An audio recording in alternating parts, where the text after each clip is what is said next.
जय हिंद, वंदे मातरम। प्यारे साथियों, आपको बता दूं जीव विज्ञान की जो 100 क्वेश्चन की श्रृंखला थी कि 100 टॉप 100 क्वेश्चन आपको दिए जा रहे थे, उसी तरह आज जो है हमने बायोलॉजी केमिस्ट्री के भी जो है यानी रसायन विज्ञान की भी टॉप 100 क्वेश्चन की श्रृंखला प्रारंभ की है कि हर तीसरे दिन पे टॉप 100 क्वेश्चन देता हूँ और ये बहुत ज़बरदस्त क्वेश्चन आंसर इसमें शामिल किए जा रहे हैं। प्यारे साथियों, आप देखेंगे तो आपको लगेगा हाँ ये क्वेश्चन ऐसे हैं जो परीक्षा में बार बार पूछे जाते हैं। तो प्यारे साथियों, चलते हैं आज की शानदार धमाकेदार जानदार श्रृंखला प्रारंभ करते हैं। आज के सेशन का पहला क्वेश्चन आपको स्क्रीन पे दिख रहा है। हड्डियों एवं दांतों का लगभग 50% किसका बना होता है?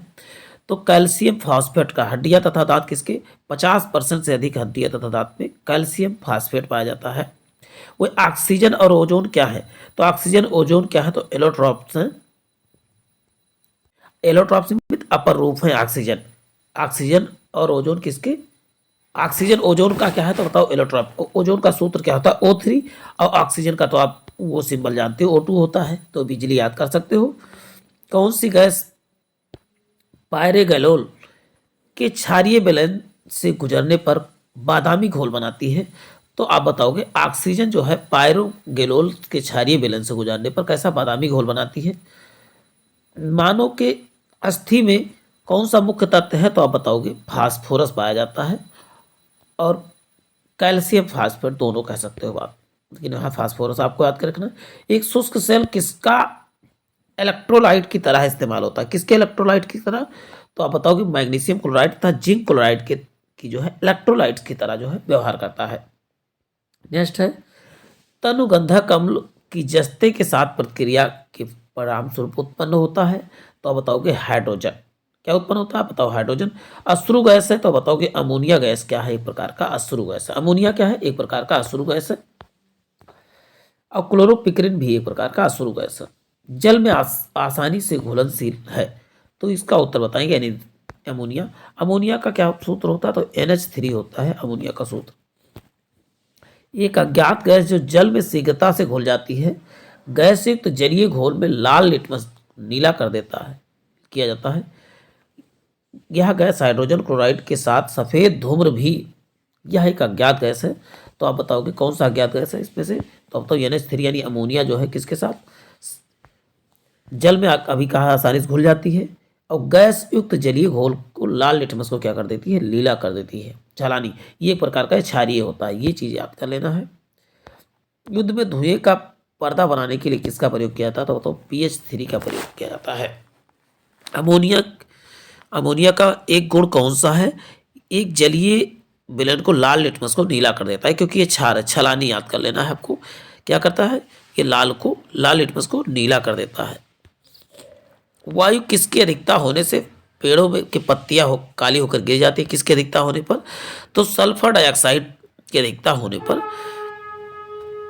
वही नेक्स्ट क्वेश्चन कहा जाए रसायन उद्योग में कौन सा तेजाब मूल रसायन या रसायनों का राजा कहा जाता है? एक नाम हो क्या रसायनों का राजा, या बैटरी का अम्ल किसे कहा जाता है? तो क्या बताओगे? तब भी आप बताओगे H2SO4 यानी सल्फ्यूरिक अम्ल को जो है मूल रसायन या रसायनों का राजा कहा जाता है। और बैटरी में इसी अम्ल का प्रयोग किया जाता है। पक्षियों की हड्डियों का पाउडर उर्वरक के रूप में काम लाया जाता है, क्योंकि यह भरपूर होता है किसका? तो आप बताओ फास्फोरस की मात्रा इसमें क्या होती है? बहुत ज़्यादा होती है। किसमें? आप बताओगे पक्षियों की हड्डियों में। अब बात करते हैं एक कार बैटरी में प्रयुक्त अपघट्य के रूप में किसका प्रयोग? कार बैटरी या कोई भी बैटरी कहे तो अपघट्य के रूप में सबका प्रयोग होगा सल्फ्यूरिक अम्ल। सल्फ्यूरिक अम्ल का सूत्र H2SO4 होता है। वही बात करते हैं चांदी के पात्रों में काला पड़ जाना वायुमंडल में किस गैस की उपस्थिति के कारण होता है? तो बर्तन काले पड़े इसका मतलब वायुमंडल में हाइड्रोजन सल्फाइड नामक गैस यानी H2S है।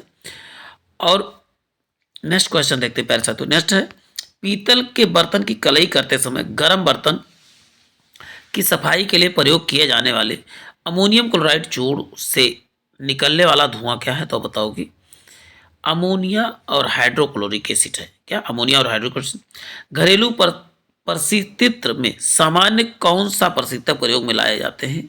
तो आप बताओगे अमोनिया जो है प्रयोग में लाया जाता है। अब नेक्स्ट है सुपरसोनिक वायुयान समताप मंडल में कौन सा पदार्थ विसर्जित करते हैं? तो आप बताओगे यहाँ NO2 होना चाहिए था, NO2 होना चाहिए, NOx लिखा हुआ है। सुपरसोनिक विमान क्या निकालते हो? आप बताओ NOT। नेक्स्ट है, सूर्य के विकिरण को परावैंगनी प्रकाश किसकी परत के कारण जो है पृथ्वी के वायुमंडल तक नहीं पहुंच पाती है? तो परावैंगनी के हानिकारक किरणें जो है ओजोन के कारण जो है पृथ्वी पर नहीं पहुंच पाती। ओजोन का सूत्र होता है O3 होता है। दिया सलाई में निर्माण में प्रयुक्त होता है, तो दिया सलाई या कहते हैं माचिस के तीली के जो ऊपर नोक होती है उसमें किसका? तो आप बताओ, लाल फास्फोरस का प्रयोग होता है। बैटरियों में कौन सा एसिड संग्रहित होता है? तो बैटरियों में अभी देखिए कई बार बात हो चुकी, तो आप बताओ सल्फ्यूरिक अम्ल को। इसी को रसायनों का राजा या अम्लों का राजा के नाम से जाना जाता है, मूल रसायन के नाम से जाना जाता है। रबड़ को वल्कनीकृत करने में के लिए प्रयुक्त तत्व कौन सा है? तो बताओ कि सल्फर क्या है, वल्कनीकरण में प्रयुक्त होने वाला तत्व है। शर्करा और सल्फ्यूरिक अम्ल की अभिक्रिया में कौन सा शुद्ध रूप से प्राप्त होता है? तो इसका उत्तर बताएंगे कार्बन जो है, शर्करा और सल्फ्यूरिक अम्ल की क्रिया कराया जाए तो कार्बन जो है शुद्ध रूप से प्राप्त होगा। अब नेक्स्ट क्वेश्चन है, कौन सी गैस वायुमंडल में अम्लीय वर्षा की उत्पत्ति के लिए उत्तरदायी है? तो सल्फर, केवल सल्फर डाइऑक्साइड नहीं, SO2 प्लस NO2 दोनों क्या है? तो आप बताओगे अम्ल वर्षा यानी एसिड रेन के लिए उत्तरदायी है। और एसिड रेन के रूप में बरसता क्या है? तो H2SO4 बरसता है। क्वेश्चन देखिए नेक्स्ट, अस्पतालों में कृत्रिम सांस के लिए प्रयुक्त ऑक्सीजन किन गैसों का मिश्रण है? तो अस्पताल में कृत्रिम सांस किसके लिए? तो ऑक्सीजन एवं हीलियम का मिश्रण जो है लेते हैं, और यही कृत्रिम सांस के लिए जो है आवश्यक होता है। तो ऑक्सीजन को O2 और प्लस He दोनों को मिला के जो है सांस लिया जाता है। और वही पर्वतारोही कौन सा गैस ले जाते हैं, तब भी यही होगा। कौन सा गैस ओजोन परत के अपक्षय के उत्तरदायी है? कौन सा गैस सबसे ज़्यादा ओजोन परत को नुकसान पहुंचाती है? तो क्लोरोफ्लोरोकार्बन यानी CFC। AC में ही CFC का प्रयोग किया जाता है। और वहीं अमोनिया का बता दूं, अमोनिया का अश्रु गैस के रूप में अमोनिया को और कहाँ पर प्रयोग होता है? तो आप बताओगे फ्रिज में, रेफ्रिजरेटर में अमोनिया गैस का प्रयोग किया जाता है। अब नेक्स्ट है, दमा के रोगी को वायु के स्थान पर क्या दी जाती है? यानी हवा के स्थान पे हीलियम तथा ऑक्सीजन गैस जो है मिश्रित करके दिया जाता है। रसायनों का राजा किंग ऑफ केमिकल किसे? तो सल्फ्यूरिक अम्ल को किंग ऑफ केमिकल के रूप में जाना जाता है। पृथ्वी की सतह के ऊपर जाने ओजोन परत किस बचाव में प्रदान करती है? तो परावैंगनिक किरणों से बचाव करती है। कौन? ओजोन परत। नेक्स्ट क्वेश्चन बात करते हैं कि सभी अम्ल जो है जल में घुलकर क्या निकाल देते हैं, क्या प्राप्त कर देते हैं? तो H प्लस धनायन जो है प्रदान करते हैं सभी अम्ल। मैं एक अम्ल की बात नहीं कर रहा हूँ। वह आयन जिनमें इलेक्ट्रॉनों की संख्या समान होती है वह सम इलेक्ट्रॉनिक कहलाते हैं। जिसमें न्यूट्रॉनों की संख्या समान होती है वो सम न्यूट्रॉनिक कहलाते हैं। और वही बात करते परमाणु की संख्या जिसमें बराबर होती है उसमें उसे क्या बोलते हैं? उसे समस्थानिक कहा जाता है। और जिसमें परमाणु भार की संख्या बराबर होती है समभारिक कहा जाता है। विखंडन की प्रक्रिया उत्तरदायी होती है। तो बताइए कि परमाणु में ऊर्जा मुक्त करने के लिए विखंडन की प्रक्रिया क्या होती है? उत्तरदायी होती है। किसी तत्व के समस्थानिक के बीच अंतर किनकी भिन्न संख्या की उपस्थिति के कारण होती है? तो आप बताओगे न्यूट्रॉन के भिन्न उपस्थित समस्थानिकों में। अब बात करते हैं, एक रेडियोधर्मी पदार्थ की अर्ध आयु 10 दिन है, तो इसका अभिप्राय क्या है? तो आप बताओगे पदार्थ का 3/4 भाग का विघटन 20 दिनों में हो जाएगा, इसका मतलब है। अब बात करते हैं किस प्रकार की अपक्रिया में सबसे अधिक हानिकारक विकिरण उत्पन्न होता है? विखंडन अपक्रिया में सबसे अधिक हानिकारक परमाणु बम किस सिद्धांत पे? तो विखंडन अपक्रिया पे ही कार्य करता है। और वहीं सूर्य की रोशनी नाभिकीय संलयन। हाइड्रोजन के रेडियो सक्रिय समस्थानिक को कहा जाता है, तो इसका उत्तर बताएंगे ट्राइटियम कहा जाता है। अब नेक्स्ट है देखिए, आइसोटोन होते हैं समान संख्या में न्यूट्रॉन क्या कहलाते हैं? आप बताओगे आइसोटोन। समान संख्या में न्यूट्रॉन क्या कहलाते हैं? आप बताओगे आइसोटोन कहलाते हैं। भस्मों का स्वाद कैसा होता है? भस्मों का स्वाद आप बताएंगे खारा होता है। भस्म का स्वाद, भस्म मीन्स होता है बच्चों, तो आप बताओगे क्षार। क्षार को भस्म या बेस के नाम से जाता है। इसका स्वाद आप बताओगे कैसा होता है? तो आप बताएंगे उसका स्वाद खारा होता है। कल्पकम फास्ट ब्रीडर रिएक्टर समृद्ध यूरेनियम के लिए किसके लिए जाता है? तो आप बताओगे यूरेनियम के लिए। कौन सा पदार्थ नाभिकीय रिएक्टर में मंदक के रूप में कार्य करता है? मंदक के रूप में, तो भारी जल आप बताएंगे मंदक के रूप में कार्य करता है। अम्ल एवं भस्म की परीक्षण के लिए किसका प्रयोग किया जाता है? अम्ल या क्षार के परीक्षण के लिए क्षार भस्म को क्षार कहते हैं, लिटमस पेपर का प्रयोग किया जाता है। हाइड्रोजन बम अनियंत्रित संलयन अपक्रिया, नियंत्रित नहीं अनियंत्रित संलयन अपक्रिया, ये चीजें याद कर लेना है। और वो नियंत्रित श्रृंखला अपक्रिया काम करता है। अब बताओ परमाणु बम। नेक्स्ट है, एक रेडियोधर्मी तत्व किसके भारत भंडार पाए जाते हैं? तो थोरियम का भंडार सबसे अधिक भारत में ही पाए जाते हैं। परमाणु बम का आविष्कार किसने किया था? तो उत्तर बताएंगे परमाणु बम का आविष्कार जो है यहाँ पर होना चाहिए था। परमाणु बम की जगह अणु बम का आविष्कार किसने किया? ऑटो हन ने। लेकिन परमाणु बम का आविष्कार ओपेनहीमर ने किया था। कार्बन डेटिंग किसकी आयु का निर्धारण करता है? तो कार्बन डेटिंग जो है जीवाश्म की आयु का निर्धारण करता है। वही नेक्स्ट क्वेश्चन आपका है कि कार्बन डेटिंग किसकी आयु निर्धारण हेतु प्रयुक्त होता है? तो जीवाश्मों या फॉसाइल के आयु का निर्धारण के लिए किया जाता है। कोबाल्ट 60 आमतौर पर विकिरण चिकित्सा यथा कैंसर जैसे रोगों का जो है इलाज के लिए प्रयोग किया जाता है। किस किरण का? तो गामा किरण का। सूर्य नेक्स्ट है, सूर्य से ऊर्जा उत्सर्जित होती है किस अपक्रिया द्वारा? तो इसका उत्तर आप बताएंगे नाभिकीय संलयन की अपक्रिया द्वारा जो है सूर्य में ऊर्जा। सर्वाधिक संख्या में समस्थानिक किसके? तो पोलोनियम के। कितने समस्थानिक क्या बताओ? 27 समस्थानिक हैं और ये पोलैंड देश के नाम पर इसका नाम रखा गया था। किसके उत्सर्जन में संभारिक उत्पन्न होते हैं? तो बीटा विकिरण के उत्सर्जन में संभारिक उत्पन्न होते हैं। जल में घुलनशील को क्या कहा जाता है? तो इसका उत्तर बताएंगे क्षार को जल में घुलनशील भस्म को कहते हैं। वही बात करते हैं हाइड्रोजन के समस्थानिकों की संख्या कितनी होती है? तो 3 होती है, 1H1, 1H2 और 1H3। पहले को बोलते हैं, पहले वाले को प्रोटियम, दूसरे को ड्यूटेरियम और तीसरे को ट्राइटियम। ये तीनों चीजें आपको याद करके रखना। कोबाल्ट 60 आमतौर पर विकिरण चिकित्सा में प्रयुक्त होता है क्योंकि ये क्या उत्सर्जित करता है? बताएंगे गामा किरणों पर उत्सर्जित करता है। और वहीं पीएच मान का निर्धारण किसने किया था? तो उसका बताएंगे पीएच मान का निर्धारण सोरेनसन ने किया था। किस सामान्य व्यक्ति के रक्त का पीएच स्तर क्या होता है? तो बताओ 7.35 से लेकर 7.45 होता है। वैसे नहीं, सामान्य व्यक्ति का रक्त का पीएच पर डायरेक्ट 7.5 ही याद करेंगे। चलते ही नेक्स्ट देखते हैं पैर साथियों। रक्त कैंसर यानी ल्यूकेमिया को नियंत्रित करने के लिए कौन सा रेडियो आइसोटोप का प्रयोग किया जाता है? तो ल्यूकेमिया के प्रयोग के लिए कोबाल्ट 60 का प्रयोग किया जाता है। वही परमाणु शक्ति संयंत्र किस सिद्धांत पर कार्य करता है?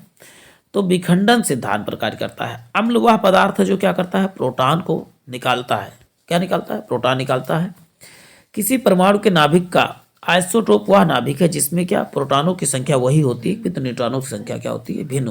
तो नेक्स्ट क्वेश्चन देखते हैं, पोलोनियम के समस्थानिक की संख्या कितनी है? अभी बात हो चुकी, कितनी? 100। और इसका नाम पोलैंड देश के नाम पे पड़ा हुआ है।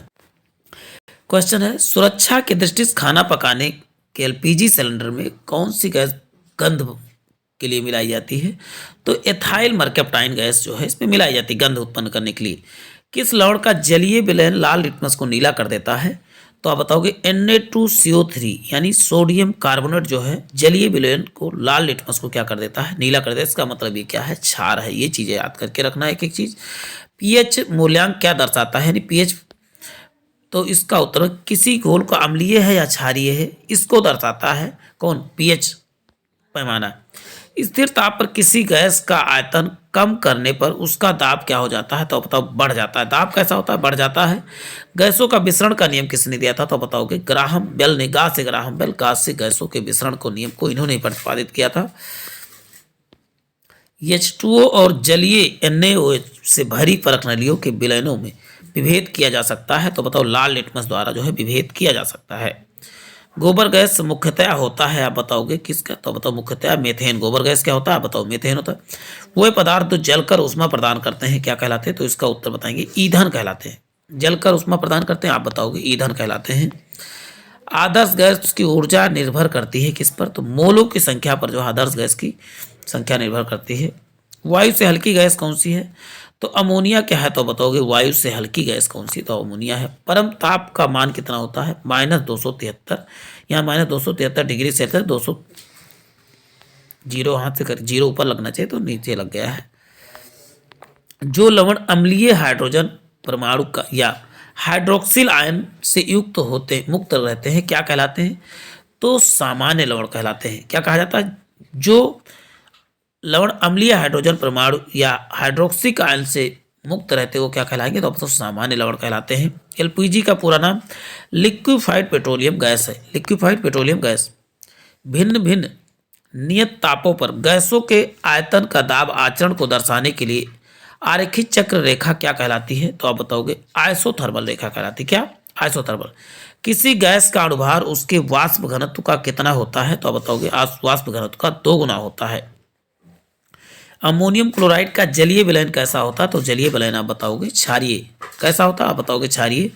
परम शून्य ताप यानी एब्सोल्यूट जीरो का टेम्परेचर है किसका? सैद्धांतिक रूप से न्यूनतम संभव तापमान को ही क्या कहा था? परम शून्य ताप कहा जाता है। कितना? 0.001 डिग्री सेल्सियस। ये चीजें याद करके रखना है। या केल्विन में 273.16 केल्विन कहोगे तभी करेक्ट हो जाएगा। नेक्स्ट है ताप एवं दबाव की समान अवस्थाओं में गैसों के समान आयतन किसकी संख्या समान होती है? तो बताओ अणु की संख्या समान होती है। गैसीय समीकरण पीवी बराबर एनआरटी आर क्या इसका मतलब? तो आर मीन्स होता है मोलों की संख्या को आर से डिनोट किया जाता है। कॉपर सल्फेट का जलीय घोल प्रकृति में अम्लीय होता है क्योंकि लवण में क्या होता है? हाइड्रोलाइसिस होता है। क्या होता है?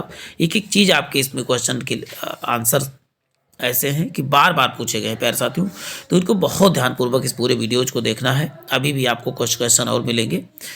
कार्बन मोनोऑक्साइड तथा नाइट्रोजन गैस का गैसीय मिश्रण क्या कहलाता है? तो आप बताएंगे प्रोड्यूसर गैस।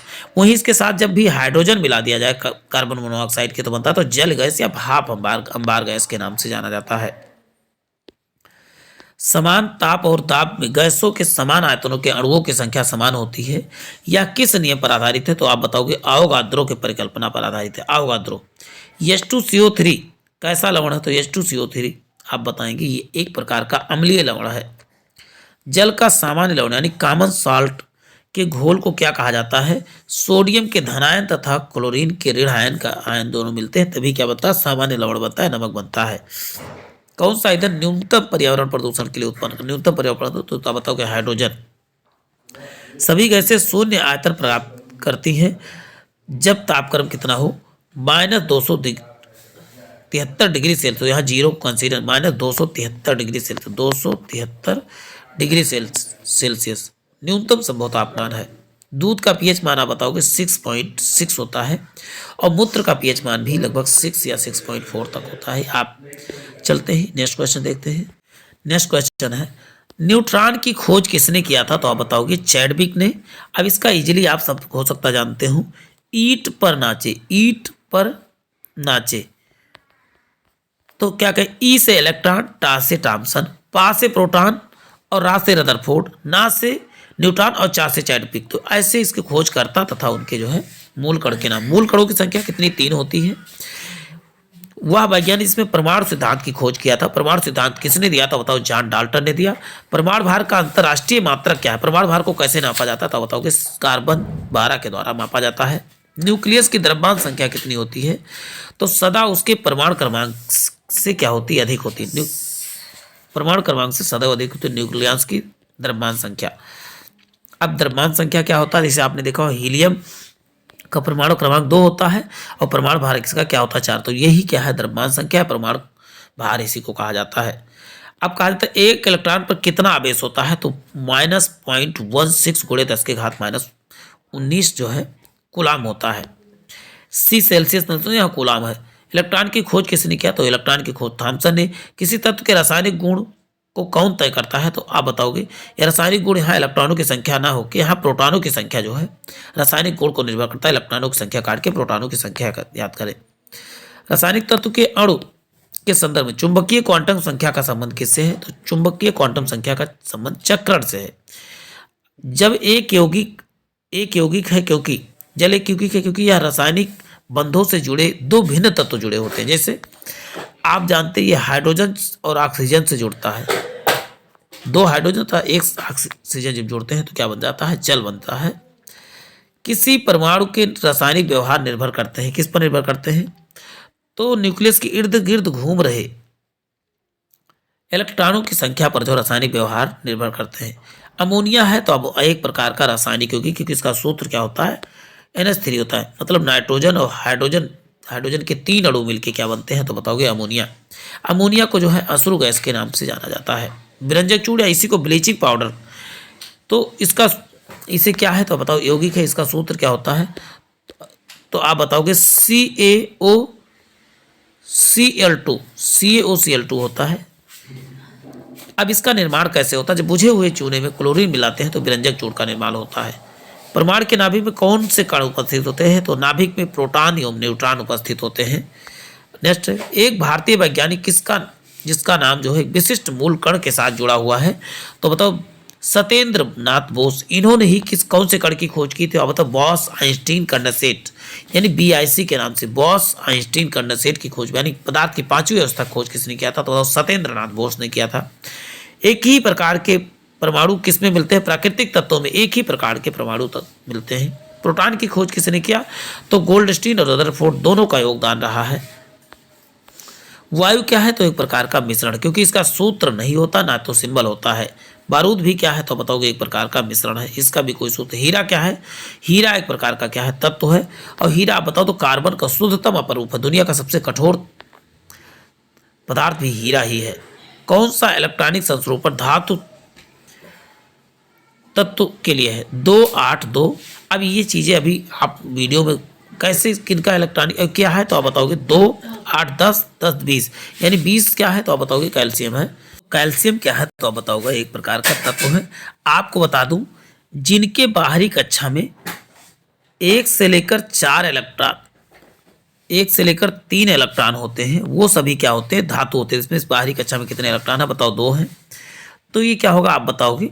ये धातु है। और वही 4 जिसके बाहरी कक्षा में, यदि यहाँ 4 होता तो क्या होता? ये उपधातु होती। और 4 से अधिक यानी कि 4 से अधिक यानी 7 तक, 4 से 7 तक, 5 से 7 तक किसी भी बाहरी कक्षा में इलेक्ट्रॉन है तो वो क्या होते हैं? अधातु होते हैं। इसका इजीली आपको याद कर सकते हो। अब बात करते हैं नाभिक की खोज रदरफोर्ड ने किन कणों की सहायता से किया था? तो बताओ अल्फा कण की सहायता से नाभिक की खोज किया था। अनिश्चितता के सिद्धांत का प्रतिपादन किसने किया था? तो बताओ हाइजेनबर्ग ने क्या किया था? अनिश्चितता का सिद्धांत। मेसान की खोज किसने किया? तो बताएंगे युकावा ने किसकी खोज किया था? मेसान की खोज किया था। अस्थायी नाभिक यानी हल्का के साथ होता तो न्यूट्रॉन और प्रोटॉन के लगभग समान संख्या होती है किसमें? आप बताओगे अस्थायी नाभिक में। ये चीजें याद करके रखना। 2 या 2 से अधिक शुद्ध पदार्थों को किसी भी अनुपात में मिला देने पर, किसी भी अनुपात में मिला जाए तो मिश्रण, इस समान अनुपात में मिलाया जाता है तो उसे क्या कहलाते हैं? एक विशेष अनुपात में तो उसे मिश्रण बोला जाता है। परमाणु विद्युतता कैसे होते हैं? विद्युतता आप बताओगे उदासीन होते हैं। ऐसे तत्व इसमें धातु अधातु दोनों के गुण पाए जाते हैं वो क्या कहलाते हैं? उपधातु। इनके बाहरी का जिन तत्वों के बाहरी कक्षा में इलेक्ट्रॉन 4 होते हैं वो उपधातुएं होती हैं। किसी परमाणु के परिक्रमण कर रहे किसी इलेक्ट्रॉन की कुल ऊर्जा कितनी? सदा धनात्मक होती है। क्या होता है तो बताओ सदा धनात्मक होती है। परमाणु संख्या 20 वाले परमाणु का इलेक्ट्रॉनिक विन्यास क्या होता है? तो आप बताओगे कितना? 2 8 8 2। अभी इसको देख ही चुके हैं हम सब। चलते हैं अभी सब की चर्चा करेंगे कैसे कैसे तोड़ा जाता है। किसी तत्व के रासायनिक गुण निर्भर करते हैं परमाणु के रासायनिक गुण किस पर? परमाणु संख्या पर। तो प्यारे साथियों आज के लिए इतना ही, फिर मिलते हैं एक नए सेशन में। जय हिंद जय भारत।